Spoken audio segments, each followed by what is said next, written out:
Praise the Lord, hallelujah. Zion வேதாகம ஆய்விற்கு அன்போடு கூட இயேசு கிறிஸ்துவின் நாமத்தில் உங்களை வரவேற்கிறேன். இன்றைய தினத்திலும் யோசுவா புஸ்தகம் அதிகாரங்கள் 5 முதல் 8 அதிகாரங்களில் உள்ள வசனங்களை தியானிக்க சர்வ வல்லமையுள்ள தேவன் நமக்கு கிருபை பாராட்டுவாராக. 5வது அதிகாரத்திலே கில்காலிலே இஸ்ரவேல் ஜனங்கள் விருத்தசேதனம் பண்ணப்படுகிறதை குறித்து பார்க்கிறோம்.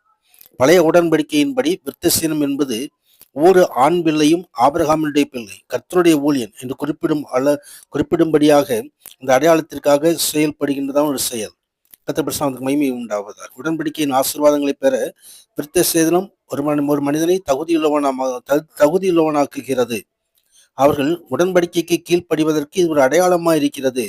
தேவனுடைய மக்கள் வாக்குத்தத்தம் பண்ணப்பட்ட தேசத்தை சூழ்ந்து கொண்டு முற்றுகை போட்டாலும் அவர்களை ஆவிக்குரிய நிலைமையில் ஆயத்தப்படுத்த விருத்தசேதனமும் பஸ்காவும் தேவைப்பட்டதை நாம் அறிகிறோம். கர்த்தர் பிரசன்னத்துக்கு மகிமை உண்டாவதாக. நமது ஜெபியத்திலும் இருதயத்திலே ஆண்டவர் விருத்தசேதனத்தை வைத்திருக்கிறார். இருதயத்தில் உள்ள அசசியான காரியங்கள், வேண்டாத காரியங்கள் எல்லாம் நீக்கி இருதயத்திலே பரிசுத்தம் உண்டாகும். இருதயத்தில் சுத்தமுள்ளவர்கள் பாக்கியவான்கள், அவர்கள் தேவனை தரிசிப்பார்கள் என்று எழுதப்பட்டிருக்கிறது. இதயத்திலே ஆண்டவர் பரிசுத்தத்தை விரும்புகிறார். கர்த்தர் பிரசன்னத்துக்கு மகிமை. அதுதான் இருதயத்தில் உள்ள விருத்தசேதனம். அதுதான் ஆண்டோடைய ராஜ்யத்துக்கு நம்மை தகுதியுள்ளவராக மாற்றுகிறது. அதனால ஆவிக்குரிய ஜீவியத்தை அது ஜெயமாக மாற்றி நமக்கு தருகிறது. கர்த்தர் பிரசன்னத்துக்கு மகிமை உண்டாவதாக. தொடர்ந்து எரிகோ மதில் வீழ்த்தப்படுகிறது குறித்து பார்க்கிறோம். இதோ இஸ்ரவேல் புத்திரருக்கு முன்பதாக எரிகோ அடைபட்டிருந்தது. அந்த அடைபட்டிருக்கிறதான எரிகோவை ஆண்டவர் வீழ்த்தும்படி கொடுக்கிற ஆலோசனை 6ஆம் அதிகாரத்திலே நாம் பார்க்க முடியும். கர்த்தர் பிரசன்னத்துக்கு மகிமை உண்டாவதாக. ஆண்டவர் அதற்கான ஆலோசனை தருகிறார். அவர் யோசனையில் பெரியவர், அவர் ஆலோசனை கர்த்தர். நமக்கு ஏற்படுகின்ற பிரச்சனைகளிலே, நமக்கு முன்பதாக அடைபட்டிருக்கிறதான காரியங்களிலே ஆண்டவர் அது திறக்கும்படி, வழி உண்டாக்கும்படி, நமக்கு ஆண்டவர் காரியங்களை வாய்க்க பண்ணும்படி அவர் ஆலோசனையை தருகிற தேவனாக இருக்கிறார். இங்கே இஸ்ரவேல் புத்திரர் ஆசாரியரை காலம் மூதும்படி அவர்கள் ஒவ்வொரு நாளும் ஒரு முறை 6 நாட்கள், 7வது நாள் 7 முறை அந்த ஆசாரியர்கள் அந்த உடன்படிக்கை பற்றி சுமந்து கொண்டு போகும் பொழுது, எக்காலம் மோதும் போது அங்கே 7வது முறை ஆர்ப்பரிக்கும் பொழுது அங்கே எரிகோ மதில் விழுந்து விட்டதை நாம் பார்க்க முடியும். கர்த்தர் பிரசன்னத்துக்கு மகிமை உண்டாவதாக. தேவனுடைய ஆலோசனைக்கு அவர்கள் கீழ்ப்படிந்தார்கள். கீழ்ப்படிதல் ஒரு மனிதனுடைய வாழ்க்கையிலே ஜெயத்தை கொண்டு வருகிறது. ஆவிக்குரிய ஜீவியம் ஜெயமா இருக்க வேண்டுமானால் கர்த்தருடைய வார்த்தைக்கு முழுமையாக நாம் கீழ்ப்படிய வேண்டும். கர்த்தருடைய ஆலோசனைக்கு நாம் முழுமையாக கீழ்ப்படிய வேண்டும்.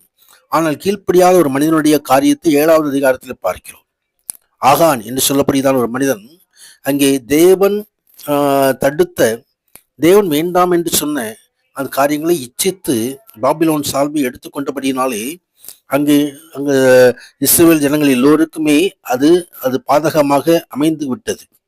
ஆகானின் பாவம், இஸ்ரவேலருக்குள் அதன் விளைவு, ஆகானுடைய குடும்பம் பெற்ற தண்டனை ஆகியவை தேவனுடைய மக்கள் பகிரங்கமாக பாவம் செய்யும் போது வெளிப்படும் நியாய தீர்ப்பின் பலவிதமான நிலைமைகளை வெளிப்படுத்துகிறது.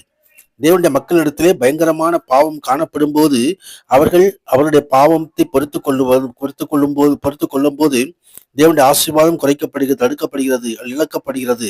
அதன் மத்தியிலே பாவத்தை விளக்க மறுக்கும் பாவ மக்களை தேவன் ஆசீர்வதிக்க மாட்டார் என்பதை இங்கே நாம் தெரிந்து கொள்கிறோம். கர்த்தர் விரும்பாத காரியங்கள், கர்த்தர் தடுக்கின்ற காரியங்கள், கர்த்தர் வெறுக்கின்ற காரியங்கள், இந்த காரியங்களிலிருந்து நாம் விலகிக் கொள்ள வேண்டும். கர்த்தர் அதுக்கு மகிமை உண்டாகும். அதிலே சத்துருவானவன் நம்ம இச்சையை உண்டாக்கும்படி ஏதேன் தோட்டத்திலே ஒரு கனியை காண்பித்து ஏவாளை அந்த இச்சைக்குள்ளாய் கொண்டு வந்து ஏவாளை பாவத்துக்குள்ளாய் கொண்டு சென்றவன் இன்றைக்கும் அதே காரியங்களை அவன் செய்து கொண்டிருக்கிறான். கவர்ச்சியான பல காரியங்களை காட்டும் போது நாம் அதிலே விழுந்து விடக்கூடாது.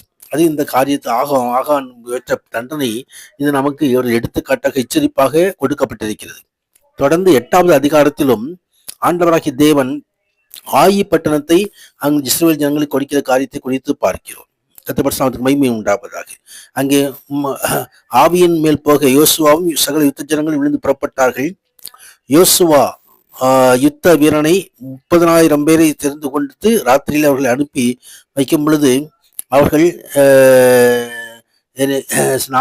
சகல ஜனங்களும் இந்த பட்டணத்திரண்டை கட்டி சேருவோம் முன்பாக நமக்கு எதிராக எதிர்பட்டு வரும்போது அவர்களுக்கு முன்பாக ஓடி போவோம் என்று சொல்லி அவர்கள் தந்திரமாக அங்கே காரியங்களை செயல்படுத்தி ஆயி பட்டணத்தை பிடிக்கிறது காரியத்தை குறித்து பார்க்கிறோம்.